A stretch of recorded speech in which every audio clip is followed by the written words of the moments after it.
Hi, I'm Evelyn Puerto, and I'm back with another weekly writing update.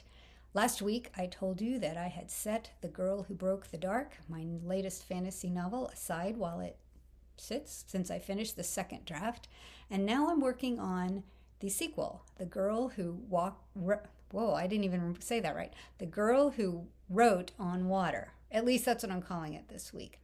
I've got two plot lines going in that story. One features the main protagonist, Daria, and the other one, Eliana, who was the star of the show in The Girl Who Broke the Dark. I've gotten Eliana's story written as far as it's going to be in this particular novel, and I've started in on Daria's. This week I topped 33,643 words, so I'm about a third of the way through, and I'm hoping to publish sometime in 2024 or early in the year. And that is my update for the week. And now for the next 2 pages of Flight of the Spark. We're starting with chapter 3. Iskra ran straight up the hillside toward the lower slopes of the mountain. Over the noise of her gasping breath, she heard the bandit's shouts. The traitor ran behind her, panting hard. "Don't try to get away, fat boy," a bandit called. "Wait," the traitor called to Iskra. She turned back to see him leaning against a tree, face purple and sweaty, chest heaving. He broke a cord around his neck and handed the bag that had hung there to Iskra. "See that my wife gets this, will you? Now run!" Iskra stood motionless, clasping the bag. "Run, I say!" The traitor slapped her face and pushed her toward a faint trail leading up the hill. She ran like a scared aloe rat scurrying for its burrow. Behind her, she could hear the traitor making his way up the mountain, churning his way along the trail, stomping through the underbrush when the trail faded out. The sounds of pursuit grew closer, and the shouts and taunts of the bandits grew louder when they caught up to the traitor. She heard a brief argument, a scream of pain, then silence.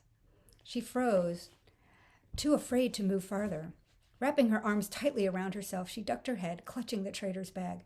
"Was he alone?" she heard one bandit ask. "I thought there was someone else, maybe a girl. See that mark on his neck? I'll wager he pulled his money bag off and gave it to her. I'll go. If she's pretty, you can have the money." Iskra choked back a scream. She crept into a thick stand of pine trees and inched her way up the slope. Behind the pines, the hillside turned into a rocky cliff about 20 feet high that looked like a pile of untidily stacked massive blocks. She thought if she could get over the cliff without being seen, the bandits would give up looking for her. She shoved the traitor's bag into her pocket and pushed the branches of the nearest pine to make way through the trees. A flock of birds took flight from its upper branches, squawking. "Better not run, little girl. I know where you are." The bandit's shout spurred Iskra into action.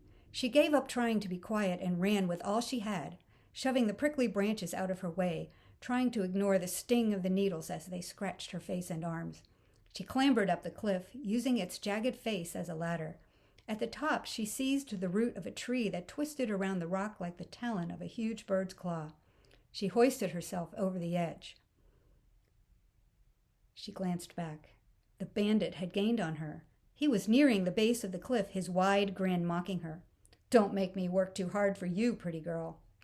She started to run forward and stopped. She smelled smoke. Who would have a fire up here in the hills? Bandits, perhaps? Or riskers? No use to hope for anything good from either one. She started to run again, the smell of smoke growing stronger. She glanced around, searching for the fire. Maybe the bandit won't venture near it. His heavy footsteps cracking down branches told her she was wrong. And that's the end of our reading for today. Thanks for coming by for this update, and I'll see you next time.